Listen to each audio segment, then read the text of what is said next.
So ayan guys, kararating lang namin dito sa aking store, dito sa Magsaysay, dito sa Taguig. Ayan, napansin nyo guys, meron na kagad karabang sa atin ang isang nating customer, nating kababayan. Sa inyo naman ang ating kahon. So tingnan natin. Wala nang stock, wala nang laman. Ayan guys. Oh, small, ayan.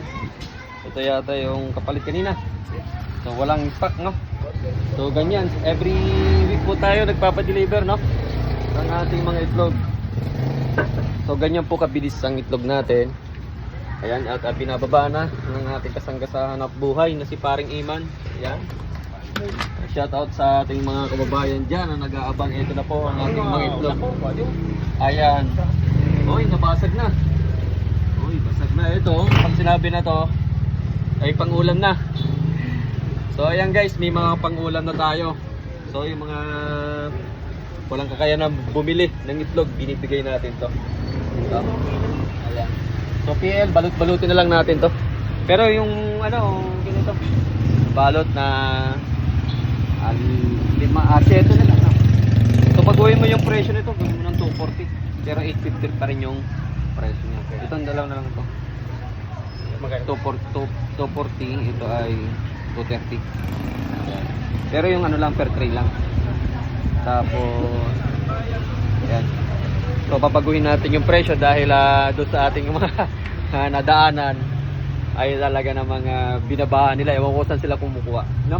Pero hindi ko lang alam kung nai-stack yung kanilang mga itlog dahil sa sobrang dami kaya binababaan nila yung presyo. Pero sa atin ay kulang pa rin tong mga stock na to dahil po ay talaga namang may mga loyal na customer tayo na bumibili kahit na mataas yung presyo natin, no? Hindi natin pwedeng ibabayan dahil to ay unang-una tayo ang nakakalam ng mga dinideliver nating itlog, yung kinukuha na natin kasi bagong-bago po yan, no? Siguro, dito mo naman, fresh na fresh, pinkish pa yung mga kulay ng ating mga itlog, no? Kaya kahit na medyo may presyo yan, dahil nga po mataas na rin yung kinukunan natin ng itlog sa Batangas, no? So yung kinukunan natin ng presyo sa Batangas ay may asosasyon yan. Ibig sabihin ay para-parehas po sila ng presyo. Hindi po pwedeng may mababa. So magtaka na lang po kayo kapag halimbawang may nag-offer sa inyo na mababa. So sa karaniwang presyo ngayon na umiiral ay sigurado po meron tayong mga may issue, ibig sabihin. Kaya naman issue niya ay gusto mapabilis, mapaubos ng kanilang para madaling madisposyon. Pero ingat-ingat po tayo doon sa mga sa mga ganun na sitwasyon, no? Yung mga nagbebenta ng mura. Pero ayan, so tayo naman ay quality yung ating itlog, kaya kaya natin isabay sa presyo at yun naman talaga ang dapat. Ayan ating mga customers, shoutout sa inyo guys. Maraming salamat sa mga panonood and eto ang ating mga suki. Ayan, maraming salamat sir. Ito na yung ating itlog mga kababayan. So mga nag-aabang dyan ang ating mga ating mga itlog.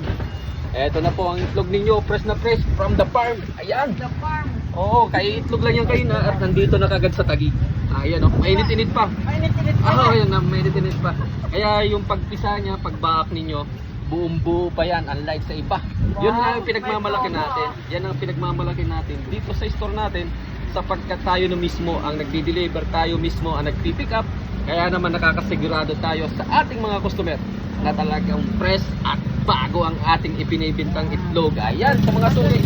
Anong masasabi nyo mga suki dyan? Hello, Nay. Ano ba masasabi mo? Wala akong masabi. Pahinging itlog. Ayun, bigyan daw ng itlog si Mami. So ayan lang po sa mga ating mga kababayan, sa aking kapwa dealers, sa aking kapwa mga itlog. Maraming salamat po sa patuloy na yung suporta at pinagkakalob nyo kay Tenos Ray Rice. Maraming salamat sa panonood and God bless you all. Bye bye.